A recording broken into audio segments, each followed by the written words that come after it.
ব্রাজিলের জার্সি গায়ে ব্রাহ্মণবাড়িয়া শহরে মসজিদের ভিতরে জুতা চুরি করতে গিয়ে এক যুবককে আটক করে স্থানীয় জনগণ এবং তার মাথা চুল কেটে দেয়।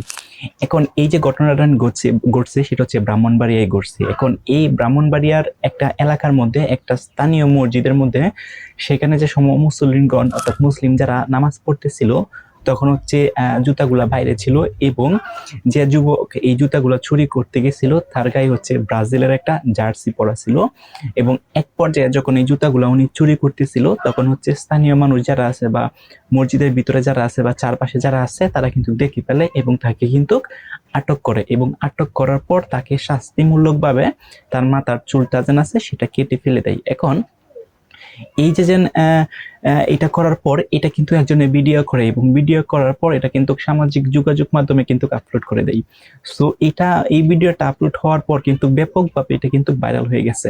সো বাংলাদেশ হচ্ছে এরকম একটা বিষয় যেখানে অকাঙ্ক্ষিত কোনো ঘটনা ঘটবে সেখানে দেখবেন সেটার মানে খুবই তাড়াতাড়ি বা সাথে সাথেই কিন্তু দেখবেন একটা ভিডিও কিন্তু ক্রিয়েট হয়ে যায়, অর্থাৎ সাধারণ মানুষেরাই কিন্তু এই ভিডিওগুলা করে এবং এইগুলা কিন্তু দ্রুত সোশ্যাল মিডিয়া ফেসবুকে কিন্তু এগুলা খুবই দ্রুত গতিতে ছড়িয়ে পড়ে। সো এটা ছড়িয়ে দেওয়ার পর যারা নেটিজেন আছে তাদের সাথে বিভিন্ন প্রতিক্রিয়া কিন্তু দেখা দিছে এবং এক পর্যায়ে এই যে যুবক আছে যুবককে কিন্তু ছেড়ে দেওয়া হয়। এখন এই যে যুবক আছে যুবকের ভিডিওটা ভাইরাল হয়েছে, এখন অনেক যে মসজিদ আছে সেই মসজিদগুলোতে দেখবেন বিভিন্ন সময় কিন্তু এই জুতাগুলো চুরি করা হয় বা চুরি করে কিন্তু অনেকে নিয়ে যায়। কিন্তু এই বিষয়টা কেন সবার সামনে এখন উঠে এসেছে? এখানে উঠে আসার একটা কারণ হচ্ছে সেটা হচ্ছে প্রথমত হচ্ছে তার গায়ে কিন্তু একটা বিখ্যাত দলের জার্সি পরা ছিল, সেটা হচ্ছে ব্রাজিলের জার্সি। আর আপনারা তো জানেন বাংলাদেশের যে সমর্থন আছে বা সাপোর্টার আছে, ব্রাজিলের সাপোর্টার কিন্তু অনেক আছে এবং বিশ্বকাপও কিন্তু চলে আসছে। সো এটার কারণে এই যে জার্সিটার কারণে কিন্তু ওনাকে আরো বেশি হাইলাইট করার কিন্তু চেষ্টা করা হয়েছে।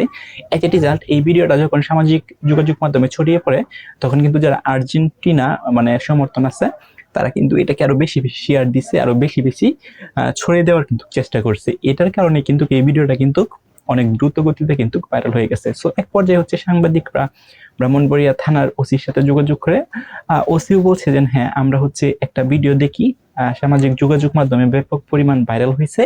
এই যুবক একটা মসজিদে হচ্ছে জুতা চুরি করতে গেছিল এবং জনগণ তাকে ধরে হচ্ছে চুল কেটে দেয়, কিন্তু ওনার বিরুদ্ধে এখন পর্যন্ত মসজিদ কমিটি বা স্থানীয় লোকেরা কোনো প্রকার অভিযোগ করে না।